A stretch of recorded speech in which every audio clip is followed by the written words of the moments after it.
والسلام کی امتی، اے نبی علیہ السلام، تحقیق جھگڑا اور مناظرہ کر لیا آپ نے ہم سے، اس کو بہت ہی زیادہ ہو گیا ہمارا جھگڑا، بس لیا تو وہ عذاب جس کی ہمیں دھمکیاں دیتا ہے اگر ہیں آپ سچے۔ فرمایا نوح علیہ السلام نے، سوائے اس کے کہ اس عذاب کا لانا تم پر وہ اللہ کی مرضی ہے اگر وہ چاہے، اور نہیں ہو تم اس اللہ کو عاجز کر سکنے والے۔ سورہ ہود کی آیت نمبر 23 کی 32 اور 33 کی جو آپ حضرات کے سامنے پڑھی اور ترجمہ کیا ہے۔ اللہ کے نبی اپنی قوم کو، اپنی امت کو، اپنے شاگردوں کو، اپنے مریدوں کو جتنے اخلاص کے ساتھ، جتنی محبت کے ساتھ، جتنی ہمدردی کے جذبے کے ساتھ سمجھاتے، نصیحت کرتے، واعظ کرتے، دعوت دیتے،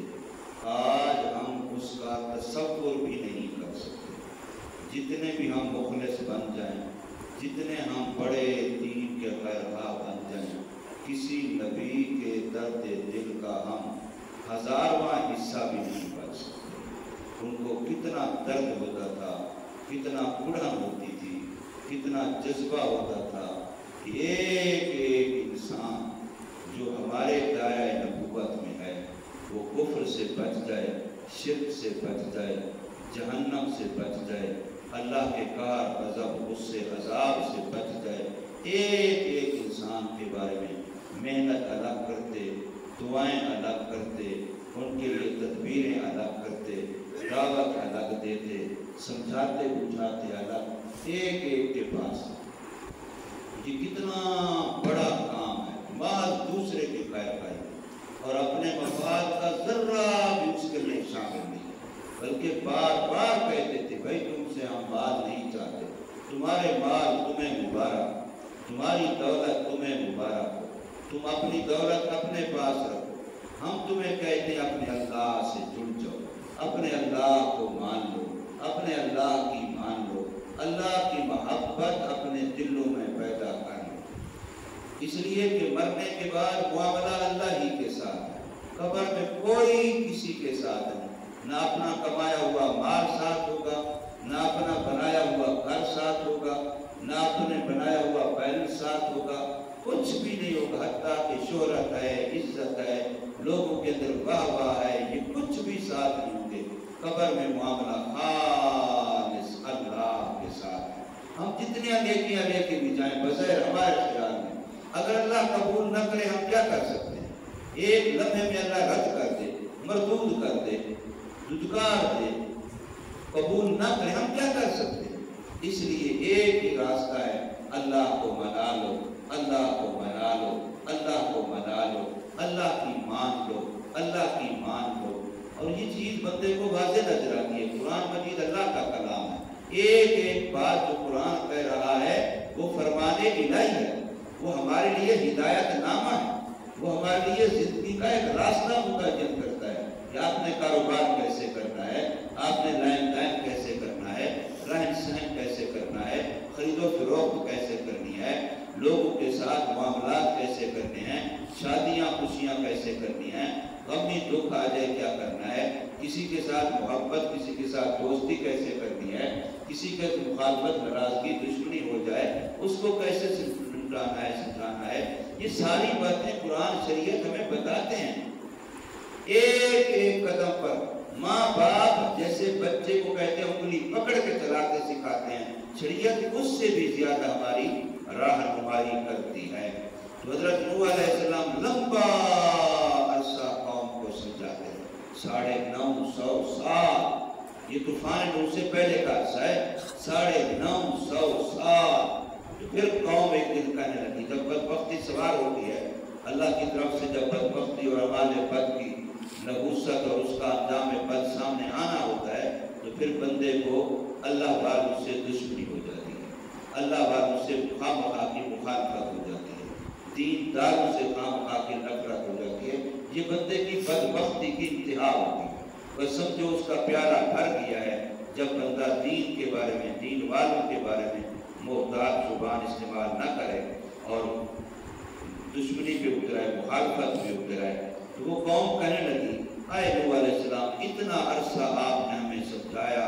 ہم نے آپ سے بحث مباحثے کیے، ہم نے اپنی باتیں کی، آپ نے اپنی باتیں کی، بڑا لمبا عرصہ ہو گیا، اب تو بھی ہمیں سمجھا کے تھک گیا ہوگا، ہم بھی تیری سن کے تھک گئے، بس تو ہر وقت کہتا ہے نماز نہیں پڑھو گے تو یہ ہوگا، جھوٹ بولو گے تو یہ ہوگا، سود کھاؤ گے تو یہ ہوگا، ہم تو وہ سارے کام کر رہے ہیں لیکن جو تو کہتے ہیں وہ ابھی تک ہوا نہیں ہے، بس تو لے آؤ عذاب جس کی روزانہ ہمیں دھمکیاں دیتا ہے، جس کی روزانہ ہم سے باتیں کرتا ہے، بس آ جائے وہ عذاب، بات ہی ختم ہو جائے، احمد خام کا روزانہ تو ہمیں ڈراتا رہتا ہے۔ تو نوح علیہ السلام نے بڑی سنجیدگی سے، متانت سے ان کی اس بات کا بھی جواب دیا کہ سزا،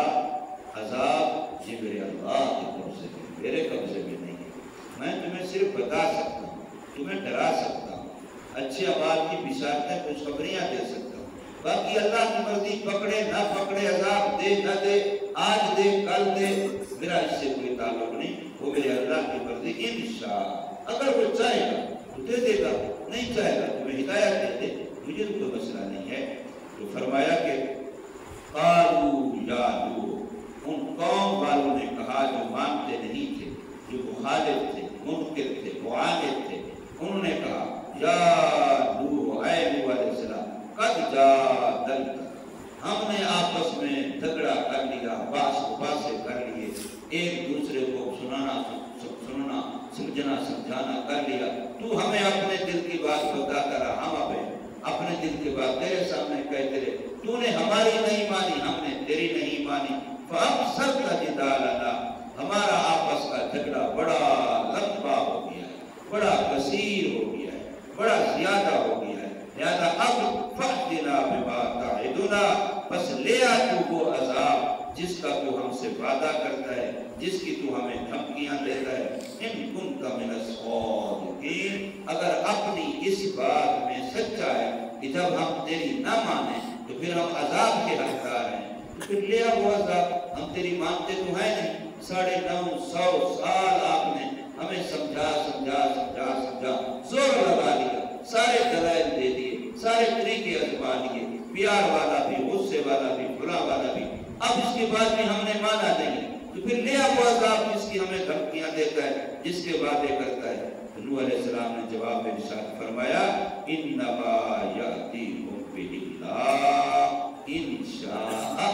وہ عذاب جس کی میں بات کرتا ہوں وہ بھی میں اللہ کی طرف سے بتاتا ہوں، باقی آئے گا کہ نہیں آئے گا وہ میرے اللہ کی مرضی ہے، وہ چاہے گا تو پہ عذاب بھیجے گا، چاہے گا تو نہیں بھیجے گا، انما سوائے اس کے نہیں یأتیکم، آئے گا وہ، آئے گا اللہ تعالیٰ تم پر بہی اس عذاب کے ساتھ انشاء، اگر اللہ چاہے گا، باقی جب اللہ چاہے گا پھر یہ مت سوچو کہ تم اس کی پکڑ سے بچ سکو گے،